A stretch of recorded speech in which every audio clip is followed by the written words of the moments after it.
Hi guys, ఇప్పుడే ఒక video చూస్తున్నా బెట్టింగ్స్ ఏదో దాని గురించి. ఒకసారి ఇందాం ఏం మాట్లాడతాం. ఇన్ఫ్లుయెన్సర్స్ ఖచ్చితంగా మీరు చూడాలి. ప్రతి ఇన్ఫ్లుయెన్సర్స్ బెట్టింగ్ యాప్స్ ని సపోర్ట్ చేసే వాళ్ళు మీరు ఖచ్చితంగా చూడాలి. మొత్తం చీకటి ఉంటే అసలు ఎటో దారి లేని ఒక కండిషన్ లో ప్రస్తుతం అతను ఉన్నాడు. మొత్తం ఎంత అప్పు చేశారు? 12 లక్షలు. 12 లక్షలు బెట్టింగ్ యాప్స్ కోసం అప్పు చేసినాడు.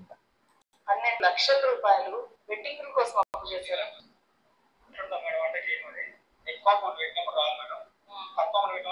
రాదు, ఎట్లా వస్తుంది? ఎక్కువ అమౌంట్ పెట్టినప్పుడు పైసలు రావంట, తక్కువ అమౌంట్ పెట్టినప్పుడు వస్తాయంట. ఎట్లా వస్తాయి? రావు. నువ్వు ఎట్లా క్యాలిక్యులేట్ చేసుకున్నా కానీ ఆ అమౌంట్ నీకు మైనసే. సో అసలు ఇప్పుడు ఇంకా మాట్లాడమా. 1,16,000 ఒక్క రోజులో ఎట్లా ఖర్చు పెట్టగలిగారు? అబ్బా, 1,60,000 ఒక్క రోజులో ఖర్చు పెట్టినట పెద్ద మనిషి. ఎంత తెలివికల్లోడు అయితే పెడతాడు చెప్పండి.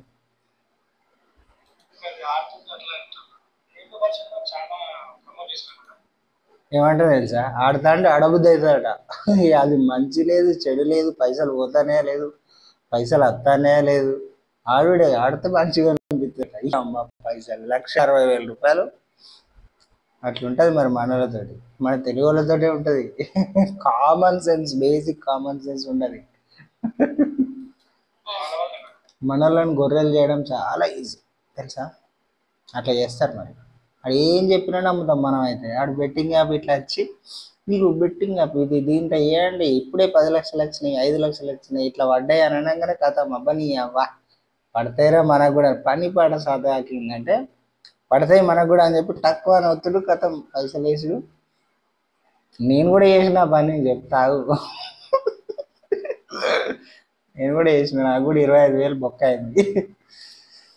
ఎక్కువ మంది ఎంటర్టైన్మెంట్ స్కిట్లు చేసేవాళ్ళు వీళ్ళందరూ కూడా నేను ఇది ఆడాను చూడండి నాకు డబ్బులు వచ్చింది ఒక అమ్మాయి చేస్తుంది. ఆ అమ్మాయి కూడా ప్రమోట్ చేస్తుంది ఇట్లాంటి యాప్స్. ఒకవైపు సబ్స్క్రైబర్స్ పెంచుకుంటారు, అట్లాంటి పెంచుకున్న సబ్స్క్రైబర్స్ ఫ్యామిలీ అని చెప్తుంటారు. ఫ్యామిలీ అని ఎందుకు చెప్తారు? సబ్స్క్రైబర్స్ ఫ్యామిలీ ఎన్నడు కాదు. వాళ్ళు చూడడం వల్ల పైసలు వస్తాయి, ఏదో ఫ్యామిలీ అని చెప్పుకొని వాళ్ళ ద్వారా ఏదైనా సంపాదించుకోవడానికి ప్లాన్ చేస్తాం. కానీ అరే యూట్యూబర్స్ మాత్రం ఇలాంటి పిచ్చి పిచ్చి పనులు చేయకండి. ఎందుకంటే మీరు చెప్పడం వల్ల చాలామంది ఇన్ఫ్లుయెన్స్ అయ్యి జీవితాలు బేకారు చేసుకుంటాడు. అవులేగాడు 1,60,000 పోగొట్టుకున్నాడంట. దాదాపు 16 లక్షల రూపాయలు అప్పు చేసిండట బెట్టింగ్స్ కోసం. అండ్ కోర్స్ మన మంచి చెడు తెలుసుకునే జ్ఞానం మనకు ఉండాలి, అదొక విషయం. కాకపోతే ఇలాంటి ఇప్పుడు అరే అన్న ఇప్పుడు యూట్యూబర్ అంటే అందరికి తెలిసి ఉంటారు. అరే మనోడు ఆడిండు గెలిచిండట అంటే ఎట్లా అనిపిస్తుంది? అరే మనకు కూడా వస్తాయి కావచ్చు అని అనిపిస్తుంది. అనిపించి ప్రయత్నం చేయాలనిపిస్తుంది. అదొక అడిక్షన్ లాగా అయిపోతుంది. ఒక ప్రయత్నం చేయాలనిపించి ఒకసారి పోయిన తర్వాత ఏంది అడిక్షన్ అయిపోతుంది. అట్లా అడిక్షన్ అయిపోయిన తర్వాత ఇప్పుడు 10,000 పోగొట్టుకున్న తర్వాత ఎట్లా? అరే నెక్స్ట్ ఇంకో 10,000 రెడీ చేసుకొని మళ్ళీ ఒకసారి పెట్టి చూద్దాం, అత్తే మన 10,000 మనకత్తాయి, పోతే అని ఆలోచించాడు. అత్తే మన 10,000 మనకత్తాయి, ఈ 10,000 ఉంటాయి, ఇక బంద్ చేద్దామని అనుకుంటాడు. ఈ 10,000 కూడా వీకిన తర్వాత అరే ఇంకోసారి ఇట్లా ఇక పంచాయతీ. ఫ్యామిలీ మెంబర్స్ ని చచ్చిపోయేటట్టు చేయడమా? ఎంత దుర్మార్గము! ఫ్యామిలీ మెంబర్స్ మరి 1,60,000 ఒక్కరోజు లోడగొడితే ఫ్యామిలీ మెంబర్స్ ఆగిపోతే ఏం చేస్తారు? అట్లుంటుంది మరి. నిజంగా జోక్ కాదు, సీరియస్ ఇది వీడియో. ఇలాంటివి ఇప్పుడు ఇక్కడ నుంచి ఇలాంటి వీడియోలు వస్తాయి అన్నీ. ఇట్లే మాట్లాడుకుందాం మనం. సిగ్గుపడాలి నిజంగా యూట్యూబ్ కమ్యూనిటీ. ఇట్లాంటి బెట్టింగ్ యాప్స్ ని ప్రమోట్ చేసే ప్రతి ఒక్కరూ సిగ్గుపడాలి. ఎస్, ప్రమోషన్స్ ఎవడెవడ ఇప్పుడు కాదు బాస్. నేను ఒకటి అంట, అదంతా పెద్ద ఇక రూట్స్లోకి వెళ్ళిపోయింది. ఎవడు పడతాడు ప్రమోషన్ చేసుడు, యూట్యూబ్లో యాడ్స్ రావడం. యూట్యూబ్ అని కాదు, బయట కూడా యాడ్స్ వస్తున్నాయి కదా. ఏదైనా మూవీ రూల్స్ నుంచి సినిమా డౌన్లోడ్ చేస్తే మనకేమొస్తుంది? 1x బెట్టింగ్ అని ఎన్నో రకరకాలుగా వస్తూనే ఉంటాయి. అవి కాకపోతే ఏంటంటే మంచి చేయడం అనేది చూసుకోవాల్సిన జ్ఞానం మన దగ్గర ఉండాలి. దాన్ని కొంచెం మనం వాడినాం అనుకో ఏది చేయొచ్చు ఏది ఇప్పుడు నిజంగా చెప్తున్నావు. ఈ బెట్టింగ్లో యాప్ల వల్ల పైసలు రావు. నువ్వు ఒక సంవత్సరం ఆడినా కానీ ఎండ్ ఆఫ్ ద ఇయర్ మొత్తం క్యాలిక్యులేట్ చేసుకుంటా నువ్వు పెట్టిన ఎంత నీకు వచ్చిన ఎంత అని చూసుకుంటే ఆడికాడికి ఉంటుంది, లేదంటే బొక్కే ఉంటుంది తప్ప నీకు పైసలు రావు. పుక్కిటి కత్తని అని ఆశపడితే అది అవి రావు, వాడేం పిచ్చోడు కాదు. ఓకేనా? ఇన్ బెట్టింగ్ యాప్స్ ప్రమోట్ చేసే వాళ్ళు మాత్రం ఇక మీకు దగ్గర మూడింది అనుకుంటాను నేనైతే, కొంచెం వేస్తారు. అయినా సరే మాట్లాడడం డబ్బులు పోతున్నాం కాబట్టి ఒక ఎంజాయ్మెంట్ తీసుకొస్తారు ఆ టైంలో. వాళ్ళ చేతిలో మనం ఆడాల్సింది, వాళ్ళ చేతిలో మనం కీలాలి. సో ఏమంటున్నా చూసినా, ఎంజాయ్మెంట్ వస్తుందంట.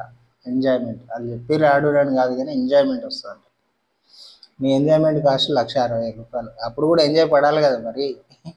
చూస్తున్న పాపానికి, మనకు డబ్బులు ఇస్తున్న పాపానికి వాళ్ళు బాధితులుగా మారుతున్నారు అనే విషయాన్ని ఫస్ట్ రియలైజ్ అవుతాం. ఇదైతే నిజం. ఎందుకంటే అరే బాబు, యూట్యూబర్లు సబ్స్క్రైబర్లు మిమ్మల్ని మీ వీడియోస్ చూడడం వల్లనే మీకు డబ్బులు వస్తున్నాయి. మళ్ళీ మీరు మీదికి వెళ్ళి బెట్టింగ్ ల్యాబ్లు ప్రమోట్ చేసి సబ్స్క్రైబర్లను ఉండగొడవడానికి ఎట్లా చేస్తున్నారంటే మీ పాపం ఇక అది కరెక్ట్ కాదురా భయ్. ఇప్పుడు చేసేటోడు ఎట్లా మంచి చెడు కొందరు ఉంటారు, అజ్ఞానులు ఉంటారు, వాళ్ళకి చెప్పినా అర్థం కాని సిచ్యువేషన్ ఉంటుంది. సో వాళ్ళు మేబీ ట్రై చేద్దామని చెప్పి చేస్తారు. అలా రావన్న సంగతి నీకు కూడా తెలుసు. ఇప్పుడు ఒక ప్రమోషన్ చేస్తున్నావు అంటే దానివల్ల నువ్వు ఎంత లాభపడుతున్నావు అనే ముచ్చట పక్కకు పెట్టి జనాలు ఎంత నష్టపోతారు. మన సబ్స్క్రైబర్ ఒక్కటి నష్టపోయినా కానీ మనకు బాధే కదా, మన డబ్బులే పోయినాయి అనే ఫీల్ రావాలి. అప్పుడే ప్రమోషన్లు ఇలాంటి పిచ్చి ప్రమోషన్లు చేయకుండా ఉంటారేమో అని నేను అనుకుంటున్నాను. ప్లీజ్ రా బాబు, బంద్ చేయండి డబ్బుల కోసం. ఇప్పుడు మీకు యూట్యూబ్ నుంచి లక్షల సబ్స్క్రైబర్స్ ఉన్నారు, ఆల్రెడీ లక్షలు సంపాదిస్తున్నారు యూట్యూబ్ నుంచి. చిల్లర ఇలాంటి యాప్స్ ప్రమోట్ చేసి జనాల జీవితాలు, చిన్న పోరాల జీవితాలతో ఎందుకు ఆడుకుంటారు? ప్లీజ్.